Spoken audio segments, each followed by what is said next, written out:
बिहार में कल नई सरकार का शपथ ग्रहण समारोह है। पटना के गांधी मैदान में सभी तैयारियां अब पूरी कर ली गई हैं।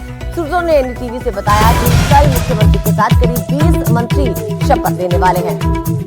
आज जेडीयू की विधायक दल की बैठक होनी है जिसमें नीतीश कुमार को नेता चुना जाएगा। उसके बाद एनडीए की बैठक होनी है जिसमें मुख्यमंत्री उनको यहां पर चुना जाएगा। उसके बाद फिर शपथ ग्रहण पर आयोजित किया जाएगा जिसमें तमाम बड़े मेहमान शिरकत करेंगे। सरकार गठन पर सूत्रों के हवाले से ये बड़ी खबर आ रही है कि सीएम के साथ कल 20 मंत्री भी इस शपथ ग्रहण में शपथ ले सकते हैं और बीजेपी कोटे से इसमें 9 मंत्री बन सकते हैं। उधर जेडीयू कोटे से 10 मंत्री शपथ ले सकते हैं। एलजेपी से राजू तिवारी मंत्री बनाए जा सकते हैं और हम से संतोष सुमन मंत्री बन सकते हैं। उधर आरएलएम से स्नेहलता कुशवाहा मंत्री बनाई जा सकती है। बीजेपी कोटे से सम्राट चौधरी, विजय सिन्हा, नितिन नवीन, रेणु देवी, मंगल पांडे, ये तमाम लोग हैं जिनके नाम यहाँ पर चर्चा में चल रहे हैं। प्रभाकर हमारे साथ हैं। प्रभाकर, अब देखिए तमाम चीजें तय होती भी यहाँ पर दिख रही हैं। मंत्री भी यहाँ पर शपथ लेंगे नीतीश कुमार के साथ, ये बात भी यहाँ पर सामने आ रही है। नाम भी जरा बताइए किन किन की चर्चा चल रही है। दोबारा मौका दिया जाएगा कई लोगों को या महिलाओं की हिस्सेदारी कैसी होगी कैबिनेट में? जी देखिए, बहुत सारे ऐसे मंत्री होंगे जिन्हें दोबारा मौका दिया जाएगा, खासकर जो वरीय हैं नाम हैं और खासकर दोनों खेमों से, जेडीयू से भी और भाजपा से भी। मैं आपको एक बार मैं बताता हूं जो हमारे पास जानकारी है। उसके साथ साथ सम्राट चौधरी जो हैं वो डिप्टी चीफ मिनिस्टर थे, उन्हें रिपीट किया जा सकता है। विजय सिन्हा जो है वो दूसरे डिप्टी चीफ मिनिस्टर थे, उन्हें भी रिपीट किया जा सकता है। हालांकि उन्हें डिप्टी चीफ मिनिस्टर बनाया जाएगा नहीं बनाया जाएगा इस पर अभी संशय बना हुआ है। नितिन नवीन हैं, रेणु देवी हैं, मंगल पांडे हैं, नीरज कुमार बबलू हैं, संजय सरोगी हैं, हरीश साहनी हैं और रजनीश कुमार हैं। ये संभावित नाम है बीजेपी के कोटे से। जहाँ तक अगर जेडीयू की बात करूँ तो विजय चौधरी जो कि काफ़ी सीनियर हैं और नीतीश कुमार के काफ़ी करीबी माने जाते हैं, उनका नाम है। श्रवण कुमार हैं जो कि नालंदा से आते हैं, अशोक चौधरी हैं, जमा खान हैं, रत्नेश सदा हैं, लेसी सिंह हैं, विजेंद्र यादव हैं, श्याम रजक हैं। श्याम रजक एक समय में लालू प्रसाद यादव के बहुत ही करीबी थे लेकिन अभी नीतीश कुमार के खेमे में हैं और फुलवारी शरीफ से विधायक बने हैं। साथ में सुनील कुमार हैं जो कि पूर्व आईपीएस अधिकारी हैं और अभी एजुकेशन मिनिस्टर थे, वो हैं। दामोदर राउत हैं एलजेपी से, यानी कि चिराग पासवान से जो उनके स्टेट प्रेसिडेंट हैं, उनकी बात हो रही है। राजू तिवारी की बात हो रही है, उन्हें बनाया जाएगा। हम से यानी कि जितेंद्र मांझी की पार्टी से उनके बेटे संतोष सुमन की बात हो रही है और उपेंद्र कुशवाहा की पार्टी से वो अपनी पत्नी का नाम आगे कर सकते हैं, स्नेहलता कुशवाहा। उपेंद्र कुशवाहा और जितेंद्र मांझी के कोटे से एक एक मंत्री की बात हो रही है। तो जितेंद्र मांझी जो अपने बेटे को बनाने जा रहे हैं और उपेंद्र कुशवाहा अपनी पत्नी को बनाने जा रहे हैं, ऐसी जानकारी हमारे पास है। बाकी 3 मंत्री जो है वो लोजपा के कोटे से होंगे, 14 जो है वो भाजपा जेडीयू के कोटे से होंगे और 16 जो है वो भाजपा के कोटे से होंगे। जिसमें से जो बाकी जो संभावित नाम है वो हम अपने दर्शकों को अभी बता रहे हैं। हालांकि इसकी आधिकारिक घोषणा जो है वो कल हो जाएगी। कल जो हमारी जानकारी है उसमें 20 के आसपास मंत्री जो है वो नीतीश कुमार के साथ शपथ लेंगे। जी प्रभाकर, गांधी मैदान में ये शपथ समारोह होने वाला है, तैयारियां वहां पर किस तरह से चल रही हैं? ये देखिए, ये मेगा शो होने वाला है। ये एक तरह से समझिए आपकी इसे रैली का रूप दे रही है भाजपा और जेडीयू जो है, और ये शो ऑफ स्ट्रेंथ होगा एनडीए का। तो प्रधानमंत्री से लेकर गृह मंत्री, जितने भी बड़े एनडीए के नेता हैं और जितने भी एनडीए शासित राज्य हैं, सब जगह के मुख्यमंत्री और उप मुख्यमंत्री जो हैं, डिप्टी चीफ मिनिस्टर, वो यहाँ मौजूद होंगे। उसके अलावा भी एनडीए के जितने भी बड़े नाम हैं पूरे देश भर के, वो यहाँ पे मौजूद होंगे। और साथ ही बड़ी संख्या में लोगों को भी इनवाइट किया गया है, बॉलीवुड से, भोजपुरी फिल्म इंडस्ट्री से। तो वो ऐसे जो सितारे हैं वो भी आपको दिखेंगे। तो भाजपा की पूरी तैयारी है कि इसे एक मेगा शो बनाया जाए। लगभग 15 से 20 हजार लोगों को बुलाया जा रहा है, इसके लिए आमंत्रित किया जा रहा है। तो गांधी मैदान में काफ़ी जगह है, वहाँ काफ़ी बड़े पैमाने पर इसकी तैयारी की जा रही है और कोशिश ये की जा रही है कि इसे एक mega return of Nitish Kumar के रूप में पेश किया जाए। बिल्कुल, जाहिर तौर पर जिस तरह से प्रभाकर प्रदर्शन रहा है वो चाहेंगी भी ये पार्टियां कि उसको एक बड़े आयोजन के तौर पर यहाँ पर शपथ ग्रहण इस बार की हो। लेकिन बिहार की सियासत में जातीय समीकरण बहुत मायने रखते हैं। इस बार के चुनाव में भी इस तरह का विश्लेषण यहाँ पर हुआ कि किसके हक में कौन सी जो है वो जातियां यहाँ पर गई हैं। अब इस कैबिनेट में ये जो संतुलन है और ये समीकरण है, ये किस तरह के नजर आ रहे हैं, जरा वो भी आप बता दीजिए। देखिए, जातीय समीकरण की जहाँ तक बात है तो इसीलिए पहले जो कैबिनेट, अगर भाजपा की बात करें, जेडीयू की बात करें, तो वो जिन्हें भी मंत्री बनाते हैं तो वो साथ में एक बार बैठते हैं। वो इसलिए बैठते हैं कि वो देखते हैं, वो कोशिश ये करते हैं कि जो पूरे की पूरी कैबिनेट का जो स्वरूप है उसमें सभी जातियों को और सभी क्षेत्रों को प्रतिनिधित्व मिले। तो भाजपा अपनी सूची अलग तैयार करती है, जेडीयू अपनी सूची अलग तैयार करती है, लेकिन साथ में बैठ के उसे पब्लिक करने से पहले वो एक बार साथ बैठते हैं और दोनों सूचियों का मिलान होता है। उसका पर्पस केवल और केवल यही है कि जो सभी जातियां हैं, जो राजनीतिक रूप से महत्वपूर्ण जातियां हैं, उन्हें इसमें सम्मिलित किया जा सके और रेपिटेशन ना हो, इसलिए वो लगातार वो मीटिंग जो है वो हो रही है।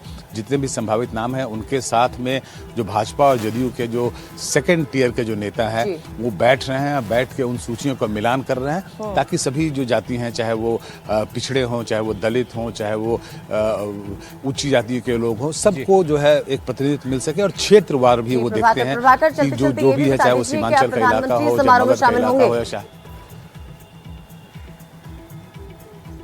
जी बिल्कुल, प्रधानमंत्री आ रहे हैं, गृह मंत्री आ रहे हैं, और जैसा मैंने आपको बताया कि जितने भी एनडीए शासित राज्य हैं, सब जगह के उप मुख्यमंत्री और मुख्यमंत्री ये दोनों आ रहे हैं। तो एक मेगा शो ऑफ स्ट्रेंथ हो रहा है। प्रधानमंत्री तो यहाँ पर मौजूद रहेंगे ही रहेंगे, गृह मंत्री भी रहेंगे, और भाजपा के जितने भी बड़े नेता हैं, एनडीए के जितने भी बड़े नेता हैं देश भर के, सभी यहाँ मौजूद रहेंगे। जी बहुत शुक्रिया प्रभाकर आपका सब जानकारी के लिए। तो देखिए, नई सरकार की तैयारियां बिल्कुल अंतिम दौर में हैं। विधायक दल की बैठक भी आज होनी है यहाँ पर, और उसके बाद एनडीए की बैठक हुई जिसमें जो औपचारिकताएं हैं उनको यहाँ पर पूरा कर लिया जाएगा। तो इस पर नजर हमारी बनी हुई है। प्रभाकर हमारे साथ जुड़ते रहेंगे अपडेट के लिए। अब आगे बढ़ते हैं और एक और महत्वपूर्ण खबर का रुख करते हैं। अल फलाह यूनिवर्सिटी जो केंद्र में है दिल्ली धमाके के बाद तमाम सवालों के, तमाम जांच के, यहाँ पर इसके जो संस्थापक है उसको गिरफ्तार किया गया है। ईडी ने जवाद सिद्दीकी को गिरफ्तार किया है और मनी लॉन्ड्रिंग का एंगल अब इस जांच में यहाँ पर निकलकर सामने आ रहा है। मनी लॉन्ड्रिंग के मामले में ये गिरफ्तारी यहाँ पर इनकी की गई है। बता दें आपको, ईडी ने कल अल फलाह यूनिवर्सिटी के ट्रस्टीज के ठिकानों पर भी छापेमारी की थी और आज इसके फाउंडर को जो है गिरफ्तार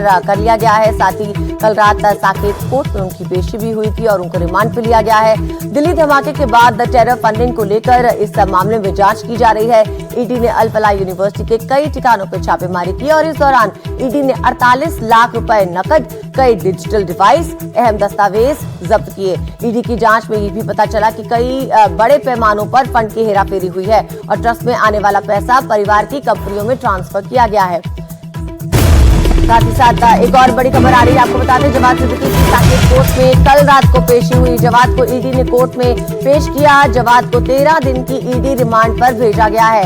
1 दिसंबर तक जवाद ईडी की रिमांड पर रहेंगे। उनसे फाइनेंशियल एंगल, जो दिल्ली ब्लास्ट में फाइनेंस यूज हुआ उसको लेकर जो है जांच होगी, उससे कई सवाल पूछे जाएंगे। साथ ही साथ कौन कौन जो है यूनिवर्सिटी में पढ़ाता था उसको लेकर जांच होगी। साथ में एक्रेडिटेशन को लेकर यूनिवर्सिटी की जांच होगी और बच्चों के साथ जो जिन्होंने ये सोच करके ये यूनिवर्सिटी जो है NAAC की एक्रेडिटेड यूनिवर्सिटी है उनके साथ धोखाधड़ी हुई है उसको लेकर जो है जांच होगी। और साथ ही साथ ट्रस्टी से जुड़े सवाल भी इन 13 दिनों की रिमांड में फाउंडर जवाद से पूछे जाएंगे। देखिए, शेल कंपनियों की बात यहाँ पर आ रही है, फंड के ट्रांसफर की बात आ रही है। ऐसे में कई महत्वपूर्ण सवाल हैं जो यहाँ पर ईडी के तरफ से होंगे इनके सामने।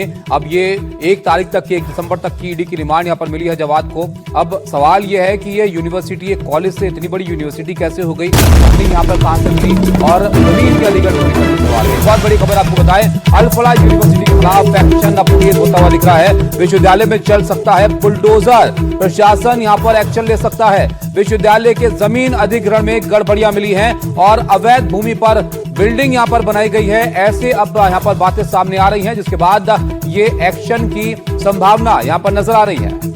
जांच के बाद यूनिवर्सिटी में अवैध निर्माण गिराने की योजना फिलहाल बताई जा रही है। तो साथ ही साथ यूनिवर्सिटी पे बुलडोजर चलने की बात हो रही है क्योंकि अवैध भूमि पे बिल्डिंग पर जो है बिल्डिंग को बनाया गया है। तनुष्का हमारे साथ जुड़े हमारे सहयोगी। तनुष्का, सबसे पहले तो ईडी का जो एंगल यहाँ पर निकल कर आया है, किस तरह से पैसों का यहाँ पर इस्तेमाल किया जा रहा था, शेल कंपनियां और अपने परिवार में ट्रांसफर मनी, ये तमाम चीजें समझाइए, ये बड़े और महत्वपूर्ण सवाल। जी बिल्कुल, 9 शेल कंपनीज अल फलाह ट्रस्ट और अल फलाह ग्रुप के अंडर चल रही थी, इतने सालों से चल रही थी।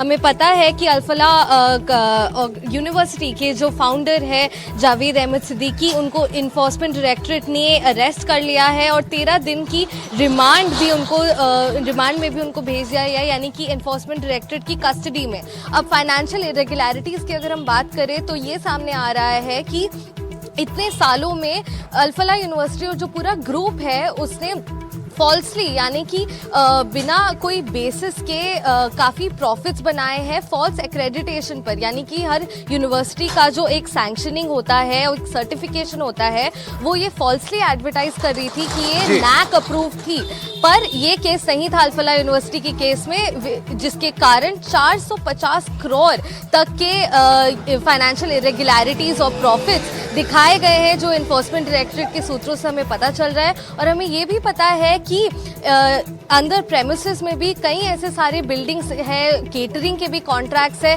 जो अल्फला ग्रुप के विद इन ही, यानी कि जावेद अहमद सिद्दीकी के वाइफ और बच्चों के नाम पर कर दिया गया था। ये कॉन्ट्रैक्ट्स उनके नाम पर जारी किए गए थे, तो डेफिनेटली ये फैमिली के कॉन्ट्रैक्ट को लेकर अनियमितताएं फंड में जहां पर दान यहां पर दिखाया जा रहा है उसको लेकर सवाल हैं। बहुत शुक्रिया आपका तनुष्का सब जानकारी के लिए, आप रहेंगे। फिलहाल आप देखिए जो बातें यूनिवर्सिटी को लेकर सामने आ रही हैं उसमें यह भी सामने आ रहा है कि अल-फलाह यूनिवर्सिटी के रजिस्टर की जांच यहां पर अब की जा रही है। एंट्री और एग्जिट गेट पर रखे हुए रजिस्टर को यहां पर देखा जा रहा है कि किसकी यहां पर मौजूदगी थी, कौन यहां पर दाखिल हुआ, कौन यहां से निकला, ये तमाम चीजें हैं जो अब चेक की जा रही हैं।